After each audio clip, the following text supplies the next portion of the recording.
Hi friends, எல்லாத்துக்கும் வணக்கம். எல்லோரும் எப்படி இருக்கீங்க? இந்த கிழங்குக்கு பேர் உங்கள் ஊரில் என்னென்னு சொல்லுவீங்க? எங்கள் ஊரில் இதுக்கு பேர் சேனக்கிழங்குங்க. திருப்பி காட்டுங்க கொஞ்சம். சோடு இருக்குது பாருங்க. ஒருத்தர் வீட்டில் போட்டிருந்தாங்க, எங்களுக்கு கொடுத்துட்டாங்க. அவங்க இன்னொன்று வச்சுக்கிட்டு 2 கிழங்கு போட்டிருந்தாங்களாம்மா. அவங்க ஒன்று வச்சுட்டு எங்களுக்கு ஒன்று கொடுத்துட்டாங்க பாருங்க. சோடு அதிலிருந்து இந்த குட்டீஸ் இதெல்லாம் அதோட இது எப்படின்னு கேட்டிங்கன்னா, ஒரு சின்ன பீஸ் மண்ணுக்குள்ளே போட்டாலும், ஒரு சின்ன பீஸாக மண்ணுக்குள்ளே போட்டாலும் இந்த அளத்துக்கு வந்துடும். ஒரு வருஷம்னு நினைக்கிறேன் இதோட வெள்ளாமல். மஞ்சக்காட்டுக்குள்ளெல்லாம் இங்கே எல்லாம் நிறையா போடுவோம். எங்கள் ஊர்லெலாம் மஞ்சக்காட்டுக்குள்ளே அதிகமாக போடுவாங்க.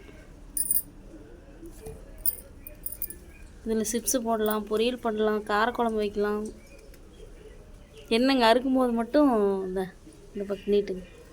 அறுக்கும்போது மட்டும் கையெல்லாம் பிக்கும். கையெல்லாம் போட்டு அப்படியே அரின்னு அரிக்கும். ஆனால் சாப்பிட்றதுக்கு நல்லா டேஸ்ட்டாக இருக்குது. கல்யாண வீட்லையெல்லாம் இது நிறைய செய்வாங்க இல்லை? பொரியல் நிறைய சிப்ஸ் பண்ணுவாங்க.